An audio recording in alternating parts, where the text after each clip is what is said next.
Bonjour à toutes et à tous, bienvenue sur cette quatrième édition du Festival Film Court de Dinan.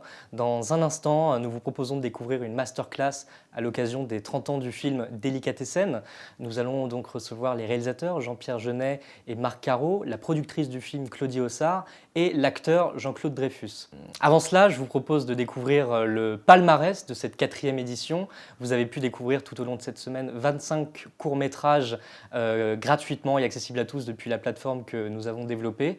Donc nous allons accueillir la productrice du film Claudie Hossard et l'acteur Jean-Claude Dreyfus. Donc bien évidemment, je tiens à remercier les partenaires qui ont accepté de nous suivre dans cette configuration digitale. Merci pour leur bienveillance, merci pour leur constance.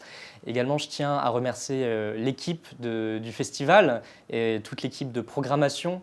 Un grand merci aux équipes de films de nous avoir envoyé autant de très beaux films. Nous avons pris plaisir à les mettre en libre d'accès sur notre plateforme tout au long de la semaine. Un grand merci à vous tous et tout de suite, je vous propose de découvrir le palmarès de cette quatrième édition. Alors avant de débuter cette masterclass avec Jean-Pierre Jeunet et Marc Caro, nous sommes avec la productrice Claudie Hossard et l'acteur Jean-Claude Dreyfus qui vont nous annoncer le palmarès de cette quatrième édition du Festival Film Court de Dinan.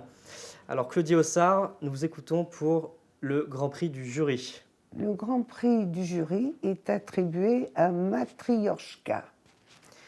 Jean-Claude Dreyfus, nous vous écoutons pour le prix du parrain. Ah, le prix du parrain, il y a le coup de cœur du parrain, il y en a deux, c'est Sous l'écorce et puis le féroce. Voilà, en double et en ex-aequo. Double cri de cœur, cri du cœur. Le prix d'interprétation féminine. Alors c'est Héloïse Vol dans Matrioshka. Jean-Claude Dreyfus, le prix d'interprétation masculine. Masculine, Gall Gaspard pour Soleil-Millot. La mention spéciale du jury. Claudie Hossard. Soleil-Millot Okay. et La Veillée 2. Et le prix Jeune Talent, Claudie Hossard. Le prix du... Oui, alors, le prix du jury des lycéens, Oui. c'est La Casède et Matrioshka. Donc, on est en adéquation avec le public. Ensuite, le prix du public de la compétition officielle, Fleur de Pavot. Et en fait, en dernier, Jeune Talent désarticulé. Désarticulé. Et le prix Jeune Talent est attribué aux frères Guérin pour les pianistes. Bien, ouais, écoutez, je voulais juste vous dire que c'était extrêmement intéressant de voir tous les travaux de court-métrage. J'ai trouvé les acteurs très très bien dans l'ensemble. Ça m'a beaucoup frappé. Et les réalisateurs aussi, plein de promesses. On croit en vous. Et toi? Qu'est-ce que tu penses, Jean-Claude? Moi Oui, oui. Ben moi, j'ai trouvé, pour faire le mot de la fin, que c'est vrai qu'on a vu des jeunes réalisateurs et aussi des acteurs et des actrices absolument formidables que j'ai découverts aussi. Et que, pour dire que c'est le mot de la fin, j'espère que pour eux, c'est un vrai commencement de carrière et qu'ils vont pouvoir faire d'autres films, des courts, des longs, et que le cinéma va s'emparer d'eux d'une façon beaucoup plus forte et grande. Et j'espère revoir d'autres films de ces réalisateurs que nous avons choisis pour mettre ces prix. Voilà. Voilà. Merci beaucoup à vous deux. Je vous en prie, c'était bien.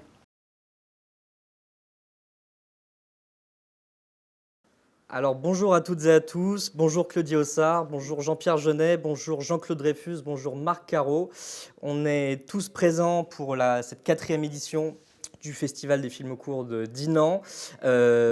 Aujourd'hui, nous vous proposons une masterclass exceptionnelle pour les 30 ans du film Délicatessen. On va commencer un peu par évoquer la genèse de ce film exceptionnel pour l'époque. Donc Claudie Hossard, bonjour, vous êtes la productrice. Bonjour. À l'époque, le cinéma fantastique n'était pas très bien vu en France. Encore aujourd'hui, vous avez plus ou moins été en difficulté dans la production de Délicatessen. Qu'est-ce qui vous a attiré dans ce projet si difficile à produire et quasiment irréalisable pour l'époque ? j'aimais beaucoup, beaucoup, beaucoup l'histoire. Et j'aimais beaucoup le travail de Marc Caro et Jean-Pierre Jeunet, puisque j'avais vu les courts-métrages, justement. Et je suis quelqu'un de très optimiste, et j'ai toujours pensé que ce serait pas si difficile que ça. Et en fait, ça l'a été effectivement parce que ils sont tellement originaux, leur travail est tellement particulier qu'à l'époque, personne ne comprenait vraiment ce qu'on voulait faire. Ils n'avaient pas l'imaginaire pour voir les images, et les producteurs, les chaînes de télé et tout, tous ces gens ne comprenaient pas, simplement. C'est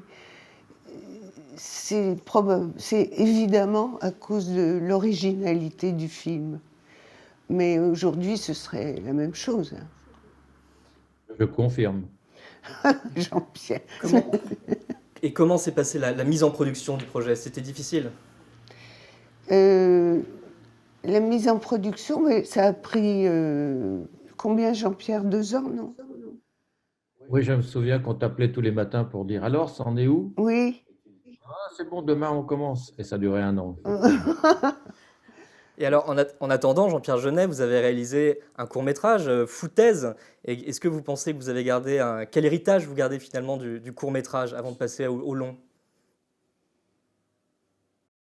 Ben, je me souviens qu'effectivement, j'en pouvais plus de ne pas tourner, parce qu'en plus, on refusait les propositions de travail de commande avec Marc, parce qu'on savait qu'on allait tourner d'un jour à l'autre. Et au bout d'un an, j'en pouvais plus. Donc, j'ai écrit très vite Foutaise. C'était tout ce que j'aime, tout ce que j'aime pas. C'était pas difficile à écrire. Et je me souviens, une anecdote marrante, c'est que c'était financé par les impôts. Je devais une somme d'argent aux impôts. Je leur ai dit, je ne peux pas vous payer. J'ai produit le court-métrage avec. Et puis après, j'ai remboursé les impôts en vendant le film à Canal+. Donc, j'ai eu un prêt à 0% de l'État pour faire Foutaise, en fait. Oui, effectivement. Et pour vous, Marc Caro, comment vous l'avez vécu alors pendant toute cette attente? Qu'est-ce que vous avez fait en attendant? J'en sais absolument rien. Je, je m'en rappelle plus. Moi, c'était pareil, j'avais plein de projets, mais euh, j'ai dû faire des BD, j'ai dû faire du son, j'ai dû faire autre chose en attendant.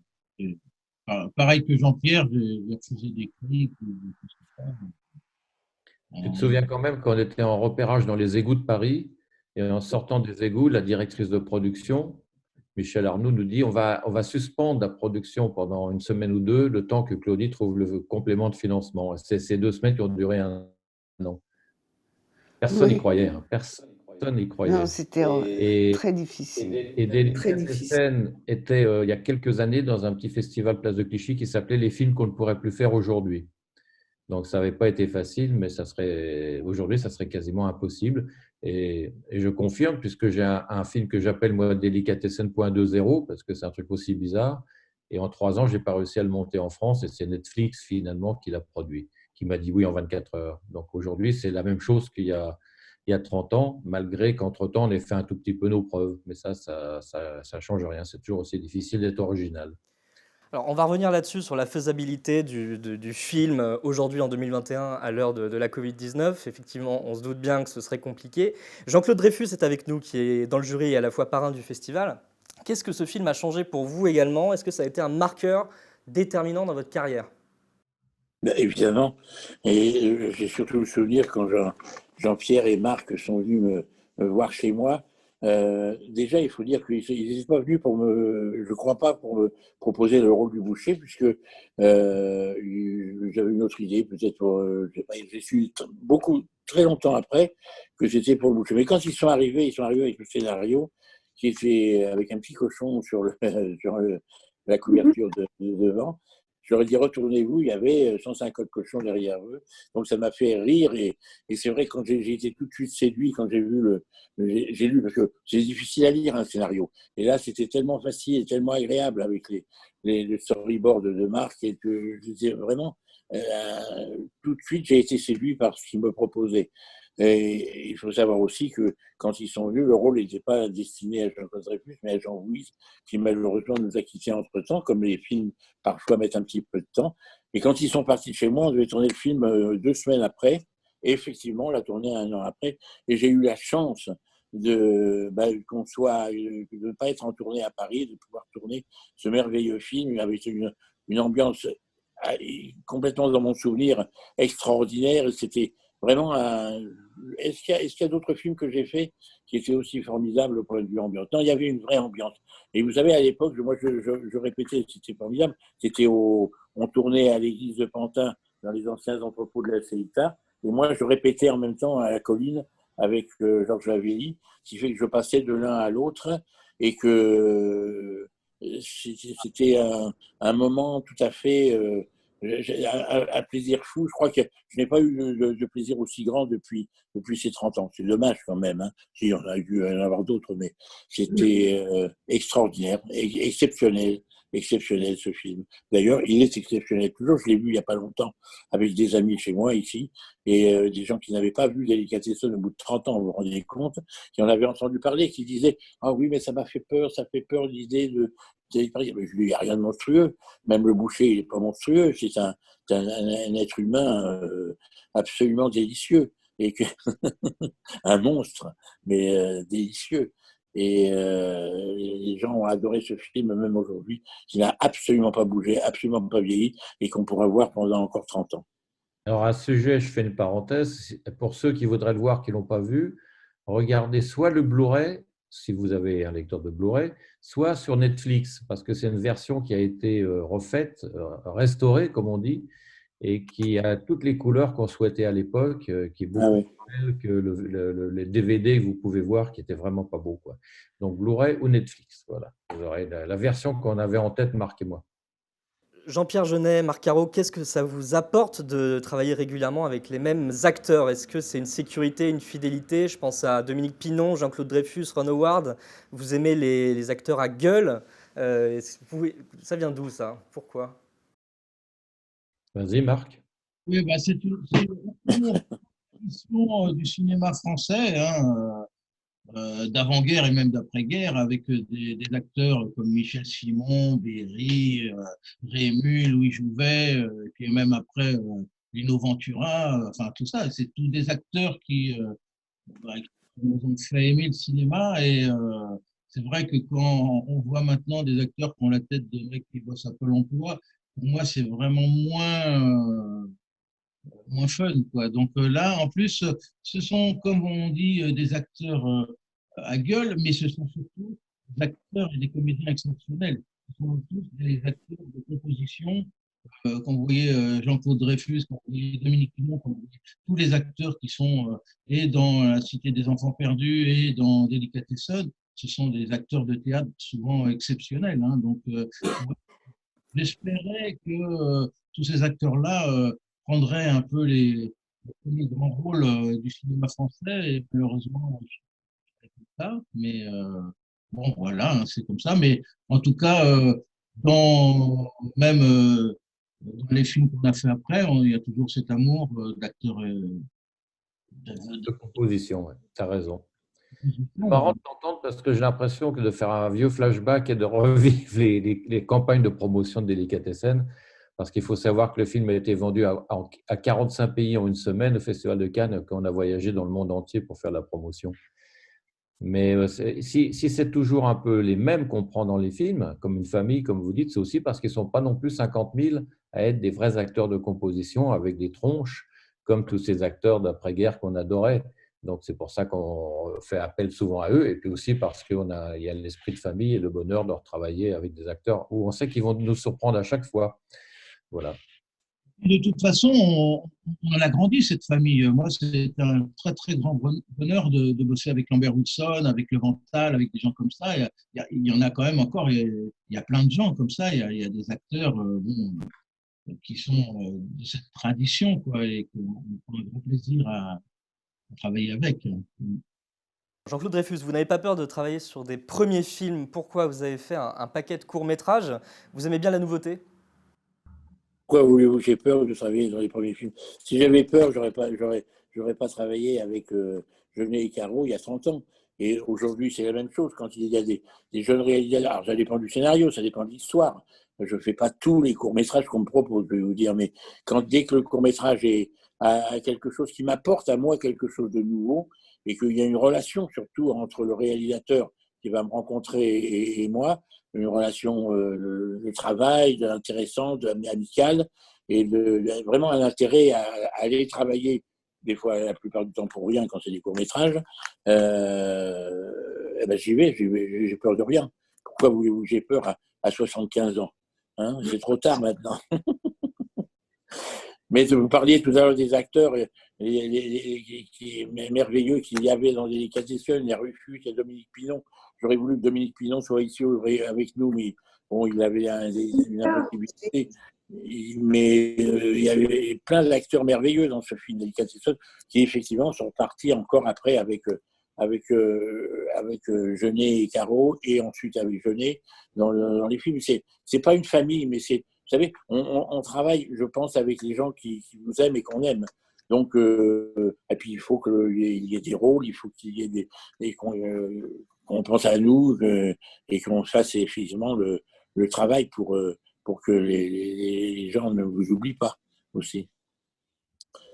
Claudie Ossard, comment on fait pour imposer de jeunes talents comme l'étaient Marc Caro, Jean-Pierre Jeunet, Jean-Claude Dreyfus, Dominique Pinon? Comment vous l'avez vécu au niveau de la production du film? Au niveau de la fabrication, vous voulez dire? Oui. Oh, ben, c'était génial, absolument incroyable d'enthousiasme. On était tellement contents de faire le film, après avoir attendu 1 an, comme ils l'ont expliqué, que c'était la fête permanente. On a tourné longtemps, et je me rappelle toujours, je radote un peu avec ça, je le dis à chaque fois, mais quand on a eu fini le tournage, qui a duré 16 semaines, Jean-Pierre a crié « Coupez !» Et c'était un truc d'une émotion extraordinaire. Parce qu'on l'avait fait, on y était arrivé, et on l'avait fait comme on voulait. Voilà. On est arrivé au résultat qu'on voulait, mais il y avait des trucs de fou. Par exemple, toute l'eau qui coule, les trucs qui débordent. C'était quelque chose. Parce qu'au départ, ça se passe dans un immeuble, c'est simple. On se dit, bon, ben, voilà, un immeuble. Mais quand c'est Jean-Pierre Jeunet et Marc Caro, ça devient tout autre chose, évidemment. On a tout construit, même la rue. On s'est donné beaucoup de mal pour que tout soit hyper conforme au style qu'ils voulaient, quoi. Et je crois qu'on a fait un film, malgré toutes ces difficultés, qui est très abouti sur le plan graphique, esthétique, et très, très surprenant. Très surprenant. À ce sujet, Marc Caro, avec Jean-Pierre Jeunet, vous avez toujours eu le plaisir de faire, avant de voir, à l'instar d'un Georges Méliès, vous prenez plaisir à fabriquer. 30 ans plus tard, est-ce toujours le cas avec l'évolution des nouvelles technologies? Pareil, ce sont quand même que des outils. Si ce n'est pas au service d'idées et d'une vision, un outil ne sert pas à grand-chose. Donc là, moi, que ce soit avec un bois, des clous et de la peinture pour faire un décor, ou le faire avec sur un ordinateur, en modélisant toute l'architecture, pour moi, c'est pareil. Hein. Moi, de toute façon, au départ, il y a toujours un crayon qui regarde et qui met en place les idées sur le papier, et puis après, on s'entoure des meilleurs, soit au niveau des décorateurs comme Jean Rabas, ou au niveau des chefs décorateurs, au niveau des costumiers, etc. Donc, vraiment, après, c'est un travail d'équipe.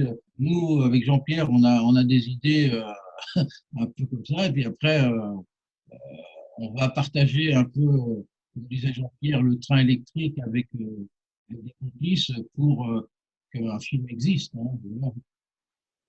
Je me souviens que tu disais, Marc, un truc qui me plaisait bien en promo, c'est que c'est Orson Welles qui parlait d'un train électrique pour un film.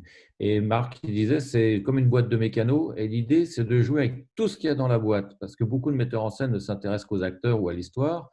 Et nous, on essaie de s'intéresser aux costumes, au montage, à la musique, au décor, à tout ce qui compose un film. Et les grands cinéastes qui nous ont inspirés, que ce soit Sergio Leone, que ce soit David Lynch, que ce soit, j'en sais rien, on va en citer 50, Kubrick, etc., s'intéressaient à tout. Ce n'était pas juste des acteurs qui parlent devant une caméra.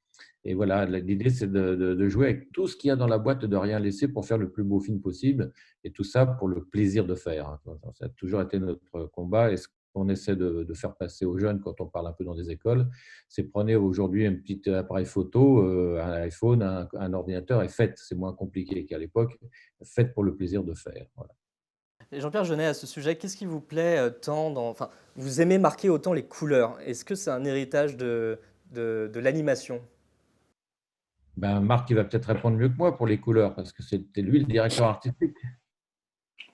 Et, bah, de toute façon, tout vient quand même d'une vision picturale et graphique de l'image. Hein. C'est vrai que il y a tous les films qu'on a fait, que ce soit Jean-Pierre ou moi, bon, moi je les dessine moi-même, mais Jean-Pierre, on part à chaque fois d'un storyboard. Hein. Tout est vraiment, on est d'une tradition vraiment issue du cinéma d'animation et puis surtout de Georges Méliès qui a été le premier à faire ses storyboards. Hein. Tout le voyage dans la Lune a été dessiné avant d'être réalisé. Donc on vient de cette tradition où on prépare tout. Quand on est dans l'imaginaire comme ça, on est obligé de faire un gros travail. C'est comme en animation. En animation, on est obligé de faire chaque image pour que la vie existe. Donc, nous, c'est un peu pareil. On vient, de toute façon, on a commencé par faire des films de marionnettes et d'animation. Et donc, après, on a étendu un peu nos outils. C'est vrai que moi, j'ai toujours ce processus un peu dans la tête où bon, c'est super de faire ces petits dessins, ces petits storyboards et tout ça, mais c'était vraiment mieux dans nos premières expériences de faire ça avec un peu en 3D, avec nos marionnettes en stop motion et tout ça. Et puis après, c'est pas mal les marionnettes en stop motion, mais quand on découvre des acteurs comme Jean-Claude, comme Dominique Pinon, comme Daniel-Émile Fork et tout ça, et que là, ça commence vraiment à prendre vie, c'est encore mieux. Donc, c'est vraiment un processus comme ça de création de la vie, mais d'une vie imaginaire. C'est vrai que nous, on est quand même dans un... Euh, le réalisme ne nous intéresse pas, même si une des plus belles les plus belles choses qu'on nous ait dites à propos de Delicatessen, c'est mais vous êtes venus, c'est des gens qui venaient de voir le film, ils nous ont dit mais vous êtes venus dans mon immeuble. Nous, on était persuadés qu'on était dans l'imaginaire pur et que peut-être pas, il y a peut-être des immeubles où il y a des gens un peu Delicatessen, quoi. Donc voilà, effectivement l'animation, ça a été une de nos grandes passions. Moi, c'en est encore une. Hein. Tout ce qui se passe dans le jeu vidéo, dans le virtuel et tout ça, me passionne encore, même dans le manga et tout ça, me passionne encore beaucoup. Et bon, avec Jean-Pierre aussi, on a fait la première revue sur le cinéma d'animation en France. Et tu te souviens que pour les couleurs, parce que on nous demandait pour les couleurs, ta référence et notre référence, c'était Douaneau, Robert, les photos de Douaneau, mais en couleur. C'était ça notre cible. Ce qui était joli, c'est que j'ai reçu une carte postale que j'ai toujours, qui est affichée dans mon bureau, de Douaneau après, qui dit, si j'ai bonne mémoire, ça dit si le directeur du Centre national de la cinématographie avait pu imaginer le plaisir que j'ai eu à voir votre film, il m'aurait fait payer le double. Et il finissait en disant maintenant, le plus dur pour vous va être de rester simple. Oh, comme il avait raison. Alors Marc Caro, vraiment pour tous les internautes qui nous regardent, ne sont pas forcément spécialistes du cinéma, vous êtes très souvent crédité directeur artistique. Est-ce que vous pouvez expliquer brièvement en quoi ça consiste exactement? En France, c'est assez peu répandu. C'est vrai que ça n'existe pas tellement en France. Il y en avait avant-guerre. Hein, il y avait, on me rappelait forcément. Mais il y avait des gens qui faisaient des décors. Mais c'est vrai que c'est pas une tradition. Aux États-Unis, il y a ça depuis très longtemps. À Hollywood, il y a vraiment un directeur artistique. C'est quelqu'un qui chapeaute un peu et qui donne la direction artistique du film et qui a un travail avec le déco, le maquilleur, le coiffeur, le, le- comment ça s'appelle, le chef opérateur, enfin tout l'aspect visuel du film. Voilà. Donc je fais ça aussi des fois pour des amis, hein. J'ai un peu filé un coup de main à Yann Kounen ou à Gaspard Noé, comme ça. Donc bon, voilà. Je sais pas quoi vous dire. Moi, je pense que c'est vrai que comment ça s'appelle, le cinéma, comme le disait Jean-Pierre, c'est quelque chose, c'est le son et l'image et qu'il faut travailler tous ces aspects-là, parce que c'est ça qui permet un accès un petit peu à, à l'inconscient du spectateur. Donc, quand c'est que du discours, on fait plus appel à la logique, à l'intellect, alors que là, on essaye de toucher un aspect vraiment émotionnel et c'est à travers. C'est comme quand on voit un tableau ou qu'on écoute de la musique, ça va toucher euh, quelque chose de très très intime chez chacun. Donc, et voilà, moi c'est un peu cet aspect-là qui m'intéresse. C'est pas pour rien si Georges Méliès venait de la magie au départ, hein, donc c'est un magicien. Donc, moi c'est un peu ça qui me passionne et c'est un peu les outils que j'ai à ma disposition. Voilà, c'est tout ce que je peux C'est dire, hein. sans doute l'aspect visuel qui fait que le film a eu un succès dans le monde entier. Parce que tu te souviens, quand on était au Japon, les gens riaient exactement de la même façon au Festival de Toronto qu'à Paris, que partout. Donc, ils applaudissaient au même moment, tu te souviens. Donc voilà, c'était assez nouveau. Il y avait un petit peu une tendance à l'époque avec des gens comme Benex, comme Besson. Bon, il y avait tout d'un coup un cinéma un peu qui renaissait et qui s'intéressait au visuel, ce qui n'était pas du tout le cas de la post-nouvelle vague, qui s'intéressait surtout au dialogue, qui venait de la littérature. Oui, oui. La bonne idée aussi, c'est que le film a été présenté les premières fois au Max Linder devant un vrai public. Et c'est le public qui a fait le succès du film. C'est surtout le public qui a adoré ce film. Je me souviens, et quand vous l'avez présenté la première fois aussi. Ouais. Le Max Linder nous a beaucoup soutenus. Il l'a gardé pendant des mois et des mois. Et il a été pour beaucoup à notre succès, grâce à Jean-Jacques Zilberman. Le public, c'est le public. Public. Bah oui, quand même. Et la première, il y avait un certain Jean-Paul Gaultier qui avait adoré et qui nous a dit ça sera quand vous voulez. Et donc, on a fait La Cité des Enfants Perdus avec lui. Jacques nous avait aussi beaucoup soutenu à l'époque du bunker de la dernière rafale, hein. C'est lui qui s'occupait à l'époque de l'Escurial et il nous a tenu pendant plusieurs années dans des séances samedi soir là, avec Eraserhead. Avec le bunker de la dernière rafale. Voilà. Et à l'époque, il y avait encore la possibilité d'avoir du bouche à oreille au niveau du public. Hein, nous, il a pu tenir un peu, un petit peu plus longtemps que maintenant. Maintenant, ce serait plus compliqué peut-être. C'est vrai qu'il y a tellement de films aujourd'hui que si le film et la salle n'est pas pleine, le vendredi, vous dégagez déjà dans les petites salles. À l'époque, il y avait quand même plus de place. Il n'y avait pas 15 films qui sortaient par semaine. Il n'y avait pas autant de séries. Il n'y avait pas encore Internet. Aujourd'hui, il y a tellement d'images qui sont proposées que laisser une trace avec un film, comme on a pu le faire avec Delicatessen ou avec Amélie, aujourd'hui, c'est quasiment impossible. Ou alors, c'est un véritable exploit. Donc en effet, il y a ce côté visuel qui est quand même vachement exceptionnel et c'est clairement ce qui a permis à la pérennisation du film. Est-ce qu'il y a des dessinateurs de bande dessinée proches de votre univers dont vous vous êtes peut-être inspiré? Marc? Euh, Non. je pense que c'est pas dans la bande dessinée que. Bon, moi, j'en viens pendant une décennie plus à Métal Hurlant, etc. Je suis complètement issu de la bande dessinée, mais je ne pense pas que la référence soit vraiment au niveau de la BD. Elle est plus au niveau de quelqu'un comme Alexandre Trauner, de tout ce décor un petit peu comme ça. C'était vraiment. Il n'y a pas de. Bon, après, moi, j'ai un amour pour Tardy, j'ai un amour pour toute une école de bande dessinée européenne, italienne, etc. Mais j'ai pas il n'y a pas d'illustrateur de BD pour lequel je me suis vraiment inspiré.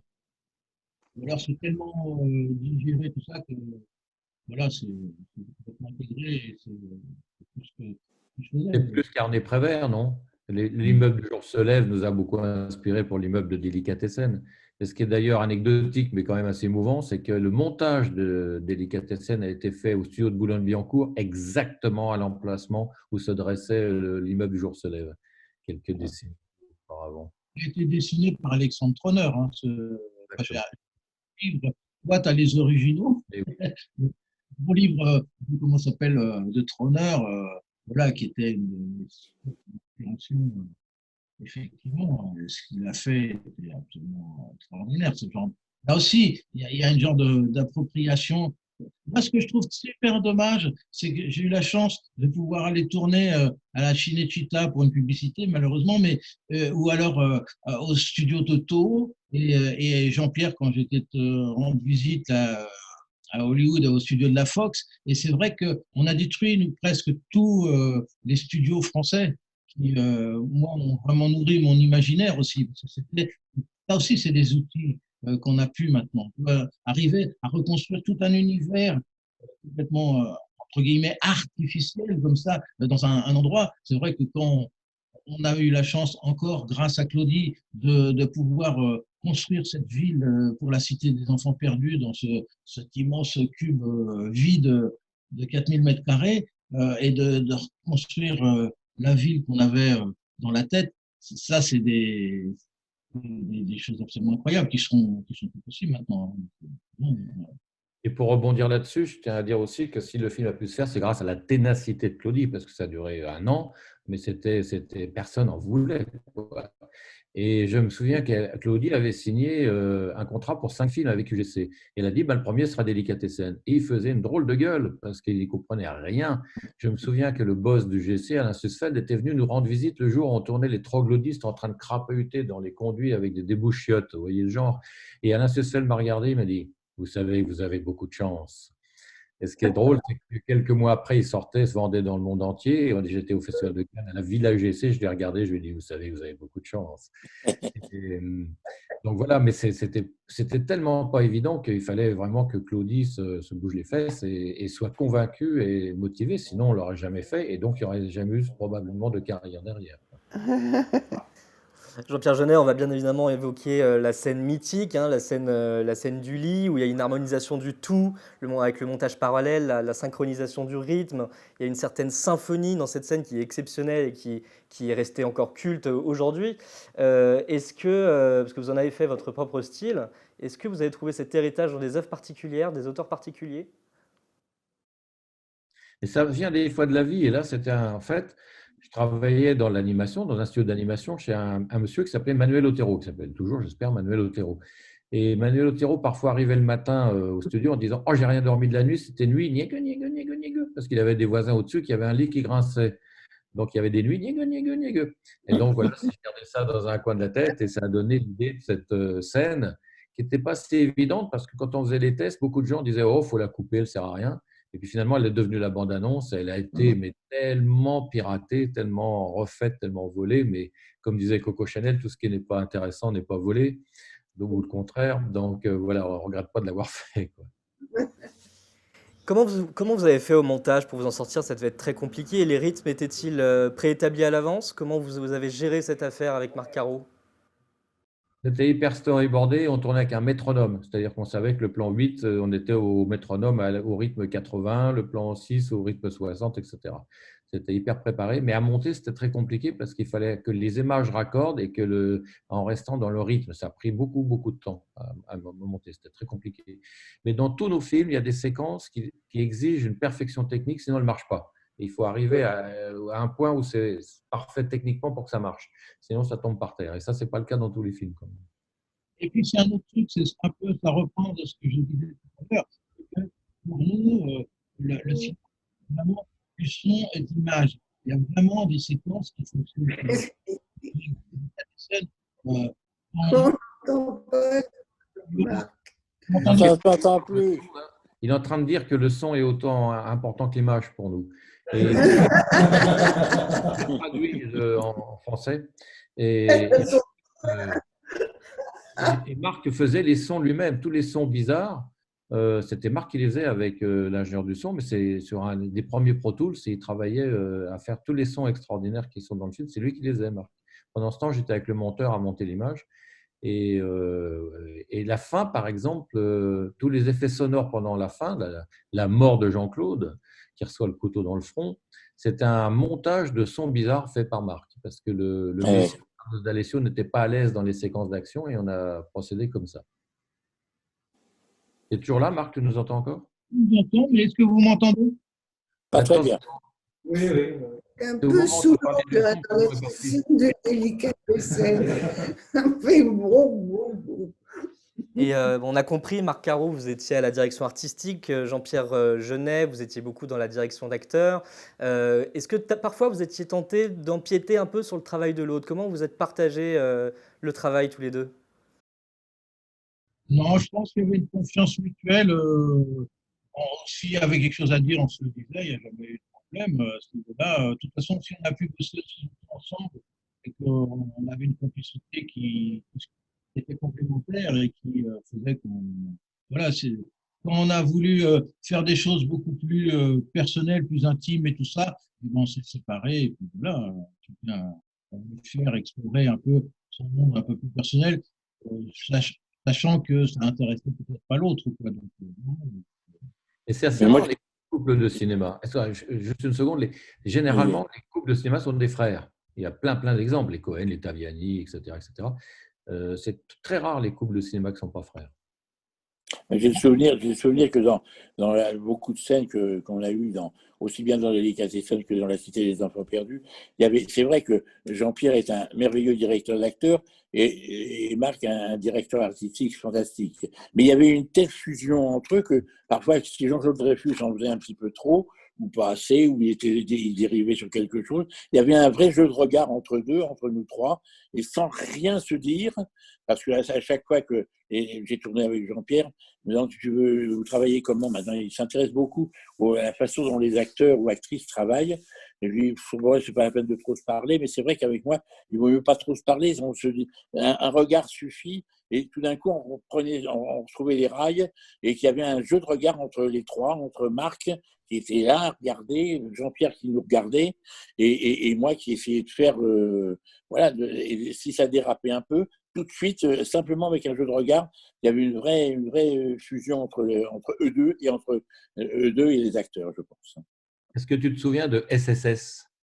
SSS, SSS. je te leur disais de temps en temps, Jean-Claude, SSS, simple, sobre et sombre. Oui. Voilà, ça suffit. Il suffit de dire ça. Voilà. Ouais. Mais Tout ça pour dire qu'il y avait vraiment une vraie fusion entre deux dans les deux films qu'on a fait et que directeur artistique, directeur d'acteur, les deux se complétaient complètement, vraiment, vis-à-vis de nous, en tout cas, les comédiens. ce qui est formidable avec les acteurs, c'est que parfois on répète comme la scène du thé avec les acteurs pendant dimanche entier, mais c'est jamais aussi jouissif que quand un acteur nous surprend en apportant un truc qui n'était pas prévu. Et là, je vais en citer un, Jean-Claude, quand il fait peur à la grand-mère avec l'araignée au plafond, là, les grimaces qu'il lui fait, c'était pas répété, c'était pas prévu, on s'attendait pas à ça. Et là, c'est un bonheur absolu parce que vous l'avez pas imaginé, et il vous apporte un étage en plus, quoi. Donc c'est génial. Oui, parfois le metteur en scène apporte des surprises aussi. Souviens-toi de la scène avec ma fille, avec Oui. comment s'appelle-t-elle, la comédienne, Marie-Laure Douniac. avec Marie-Laure, qui faisait ma fille. Le matin, on a commencé à tourner. Jean-Pierre me dit, deuxième prise, tu la claques, tu lui donnes une bonne claque. Je lui dis, c'est sûr, tu crois? Oui, il n'y a aucun problème. Alors, personne n'était au courant, à part le chef opérateur, et il fallait qu'il suive un petit peu quand même. Juste un clin d'œil, Jean-Pierre me fait, après deux prises, il me fait. Et c'est vrai qu'il y a eu une espèce de moment de. Tout le monde était tétanisé. Marie-Laure s'est dit, mais ce mec est complètement taré. Puis très vite, comme elle était intelligente et rapide et bonne comédienne, elle s'est dit, c'est pour moi. De toute façon, le plan était pour elle, il était de son côté. Donc, et le plan est magnifique, mais on ne refait pas deux fois ça aussi. Non, c'est l'arbre était vrai. Et là, c'est la surprise du metteur en scène, les propositions aux acteurs, discrètement et efficace. Ça n'avait pas marché avec le facteur. Non, ça ne marchait pas tout le temps, mais sur Délicatessen, je n'ai jamais réussi à le répéter après ça, de faire des surprises. Oui. Et entre autres, dans la scène du thé, on a inversé les places où ils devaient s'asseoir à la dernière seconde, ce qui fait que ça a donné une véritable surprise, un truc inattendu, alors qu'on avait répété pendant des dimanches entiers. Et les acteurs adoraient ça, l'équipe adorait ça, et tout le monde adore ça. Mais ça ne marche pas souvent. Et en même temps, je veux dire que ce soit dans les deux films avec Jeunet et Caro, les storyboards, c'est vrai que dans La Cité des Enfants Perdus, mon visage me ressemblait un peu plus que dans le Delicatessen, puisque c'était fait avant qu'ils me connaissent. Mais quand on reçut, il y a une dose de travail et de préparation avant que le film commence à tourner, qui fait que mais il y a des choses qui peuvent être permis, comme le dit Jean-Pierre. On peut prendre quelque chose, apporter quelque chose d'autre, mais de toute façon, on revient toujours au storyboard et à l'histoire de toute manière. C'est tellement préparé, c'est rare quand même au cinéma d'être aussi préparé, comme je crois. Jean-Claude Dreyfus, vous avez eu donc une direction d'acteur assez rodée, pas avec Jean-Pierre Jeunet. Est-ce que vous pensez avoir gardé un petit quelque chose tout au long de votre carrière que Jeunet vous a transmis? Bah, sûrement, je ne saurais pas le définir exactement, mais c'est déjà j'ai un souvenir extraordinaire, mis à part le travail que moi j'ai pu faire avec eux, le travail qu'a fait Jean-Pierre Jeunet avec les gamins dans La Cité des Enfants Perdus, qui était exceptionnel. Et là, vous apercevez en spectateur de ça que c'est un merveilleux directeur d'acteur et qui sait vraiment comment faire. C'est subtil d'être un directeur d'acteur et un metteur en scène, de parler aux. Alors, quand on parle aux enfants, c'est encore plus compliqué. Et moi, j'étais spectateur un petit peu de ça dans La Cité des Enfants Perdus, le rapport qu'il avait avec les gamins, avec la petite Miette, etc. Et que pour obtenir vraiment des choses belles, simples et tout. Donc là, oui, ça laisse une trace, ça, effectivement, SSS, simplicité. À la fin du film, évidemment, c'est tourné en studio, hein. Il y a cette fameuse scène dans la salle de bain où tout le décor, il y a de la flotte partout. Comment vous avez fait pour gérer avec tout le matériel technique et vraiment l'eau qui occupait tout le décor? Comment vous avez fait pour vous en sortir sur cette séquence qui était quand même vachement compliquée à gérer techniquement? Je ne peux pas résister de raconter une anecdote assez croustillante quand même. C'est qu'au départ, on devait tourner dans un vrai immeuble à Levallois. Et le maire de Levallois, qui est assez connu, a fait venir la directrice de production une semaine avant le tournage et elle lui a dit, si vous voulez tourner, c'est 100 000 francs en liquide sur ma table pour les bonnes œuvres. Donc, on a décidé d'utiliser les 100 000 francs ailleurs et de construire le décor en studio. Je vous laisse deviner qui était le maire de Levallois. On a compris.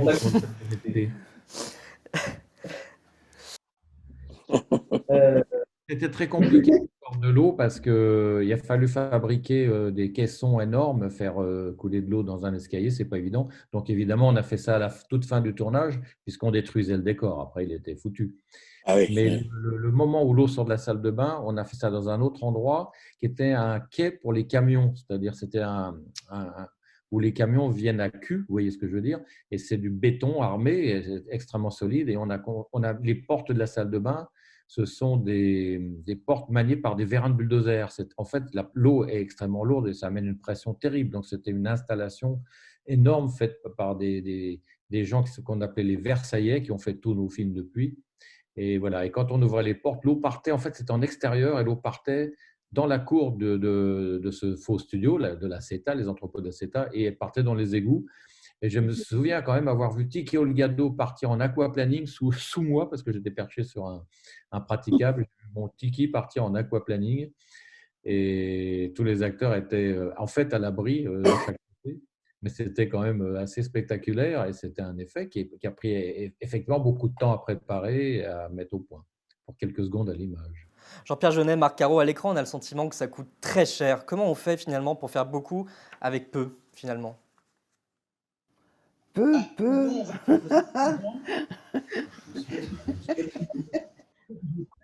On essaie que tout l'argent qu'on a comme budget aille à l'image. C'est un peu notre parti pris. Les autres, ils vont, voilà, je ne sais pas, ils ont des gros budgets, mais on ne voit pas vraiment tout ça. On procède de la manière inverse.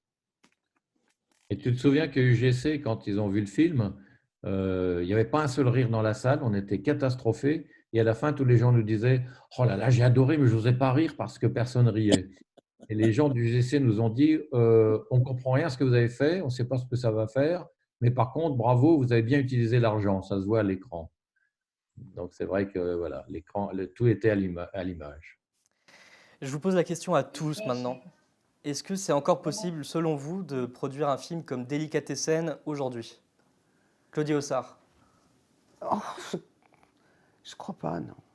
Je crois que c'est impossible. Pourquoi? Parce que c'est, comme je le disais au début, c'est extrêmement particulier, extrêmement original, et que ça rentre dans aucun créneau. Donc, ils n'arriveront pas à trouver la cible, ils n'arriveraient pas à voir ce qu'on peut faire comme entrée en salle, si c'est vendable à l'international. Donc, je crois que ce serait trop difficile, et voire impossible. Mais comme le disait Jean-Pierre, c'est Netflix qui serait peut-être susceptible de le faire. À ceci près, c'est qu'à l'époque, tout le monde, pour tout le monde, c'était un premier film. Sur le plateau, il y avait genre 50% des techniciens, les metteurs en scène et tout ça, qui étaient sur un long métrage pour la première fois. Donc peut-être que c'est pas ce qu'en pense Jean-Pierre, mais peut-être que le fait qu'il n'y ait pas de star vraiment, et que ce soit un premier film, est-ce que Netflix le ferait? J'ai aucune idée. C'est une question de vision de notre projet. S'ils ont la vision, peut-être qu'ils le feraient, mais difficile à imaginer, c'est ce qui fait l'intérêt de leur travail. Ce qui a beaucoup changé depuis, c'est qu'à l'époque, on pouvait s'adresser à une personne, que ce soit dans une chaîne de télé, on avait un interlocuteur. Maintenant, ce sont des comités de lecture qu'on ne rencontre jamais et des gens de marketing, puisque je ne sais pas si vous êtes au courant, mais il y a eu un putsch, le marketing a pris le pouvoir dans tous les domaines, que ce soit Jean-Paul Gaultier, que ce soit le chef Michel Troisgros, que ce soit des architectes, dans tous les domaines, les gens disent la même chose. Même le chef chocolatier d'une marque célèbre de chocolat pour lequel j'ai fait une publicité, tout le monde se plaint du marketing qui décide quels sont les goûts des gens et qui impose aux créateurs de comment faire. Pour que Jean-Paul Gaultier, pour que Jean-Paul Gaultier me dise que des gens du marketing lui disent comment faire ses costumes, c'est quand même un peu incroyable, non? Donc voilà, maintenant c'est le monde d'aujourd'hui où le marketing a pris le pouvoir. Marc Caro, vous pensez qu'on est rentré dans une époque formatée où le cinéma de genre a de moins en moins de place, en particulier On est déjà informatique. à l'heure de la Covid-19 et de la fermeture des cinémas et de tout ce qui se passe en ce moment? Moi, je rejoins tout à fait ce que dit Jean-Pierre et Claudie, c'est qu'il y a eu vraiment un changement de paradigme. C'est qu'à une époque, on avait affaire à des vrais producteurs qui avaient un coup de cœur sur des projets et qui trouvaient les moyens euh, de le produire, hein, avec toutes les difficultés que ça implique, et où ils avaient encore cette notion de prise de risque.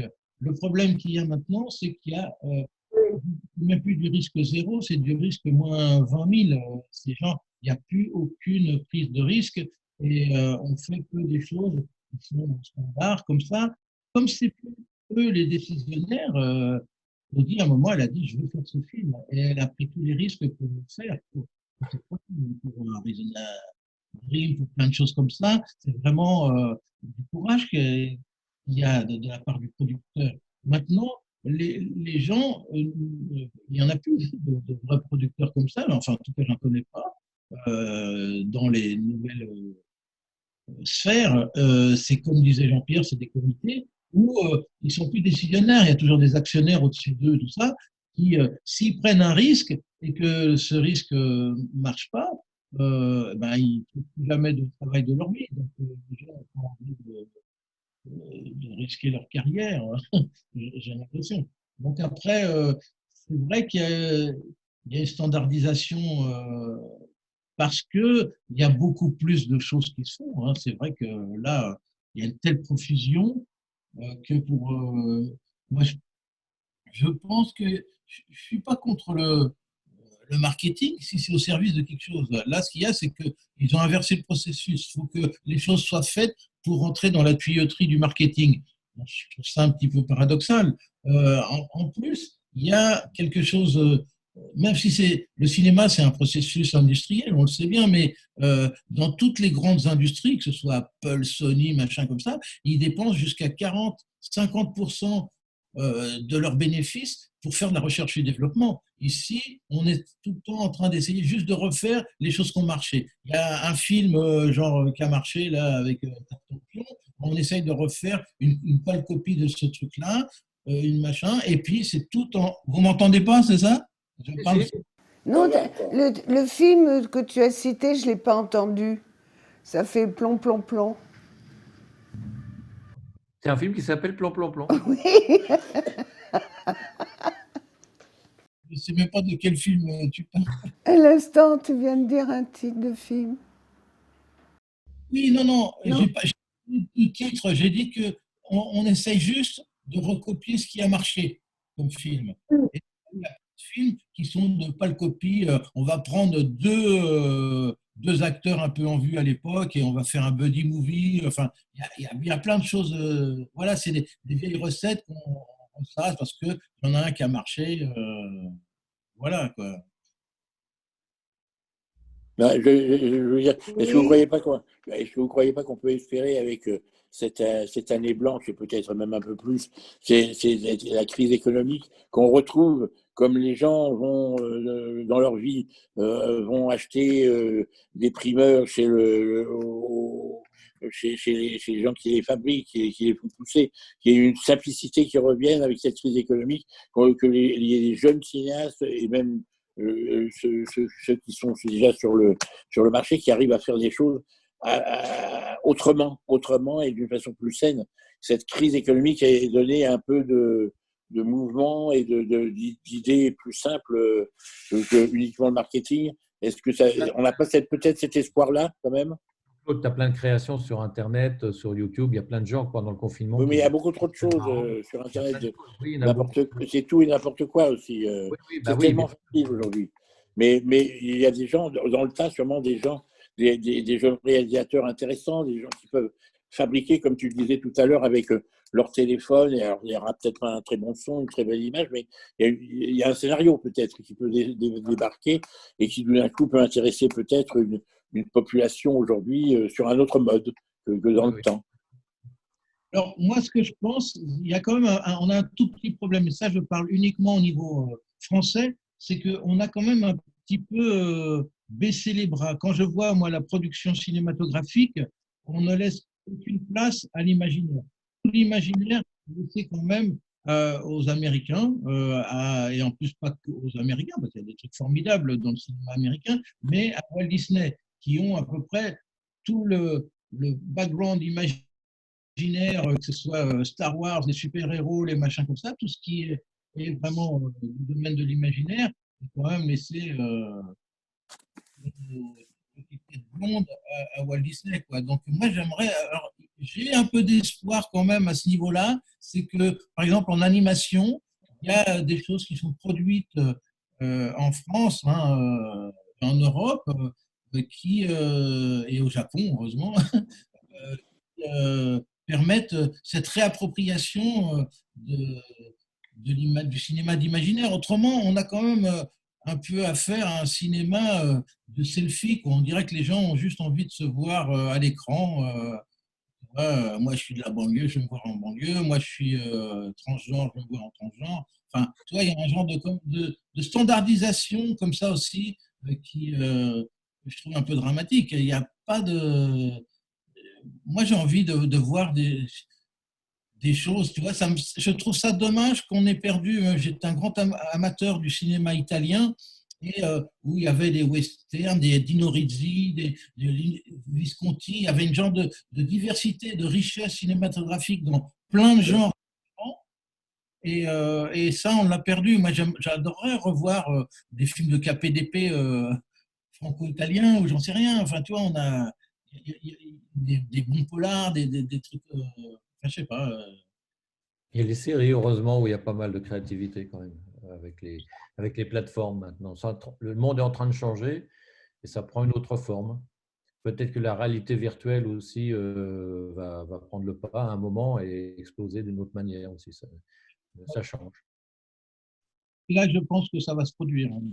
Aujourd'hui, Jean-Pierre Jeunet, vous êtes en post-production de votre prochain film pour Netflix. Est-ce que vous pensez que c'est une chance, finalement, de produire pour les plateformes? Je parlais au début, c'est un projet que mon directeur de casting, Pierre-Jacques Bénichou, est passé l'autre jour et en voyant les images, il a dit c'est vraiment Délicatessen .20. Ça se passe dans le futur, c'est un truc de science-fiction avec des robots, mais il y a un côté confinement, un peu comme Délicatessen, mais personne n'en a voulu en France. Quand je dis personne, ce n'est pas des producteurs comme Claudie, ce n'est pas ça le problème, c'est les chaînes de télé, c'est les distributeurs, c'est les grands groupes. Et au bout de 3 ans, j'avais complètement baissé les bras. Et Netflix m'a appelé pour savoir si je n'avais pas quelque chose. Je leur ai dit oui, j'ai un truc, mais vous n'allez pas aimer, personne n'en veut. Et 24 heures après, c'était oui, avec enthousiasme. Donc voilà, ça fait quand même plaisir. Et eux sont vraiment ouverts. Et je suis le premier à leur dire, vous savez, c'est spécial hein, quand même, ça va être décalé. Ils me disent oui, oui, c'est ça qu'on veut. Et quand ils voient les rushs ou des extraits, ils sont ravis. Donc il y a quand même une volonté. Ils sont obligés, eux, justement, de surprendre et de faire plus original que leurs collègues Amazon ou Disney, etc. Donc, il y a une volonté de chercher des talents et des trucs. Donc, peut-être qu'aujourd'hui, l'avenir est là.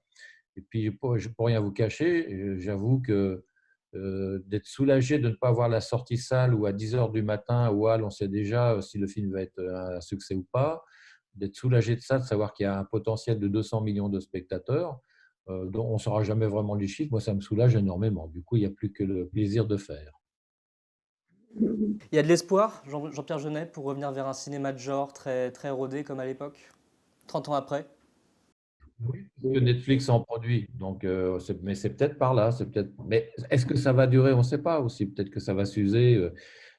En ce moment, les bouleversements sont constants dans toutes les strates de la société, et entre autres dans le cinéma. Donc, ça bouge tout le temps. Et peut-être que dans 5 ans, il n'y aura plus de plateforme. Ce sera de nouveau autre chose. Ce sera autre chose.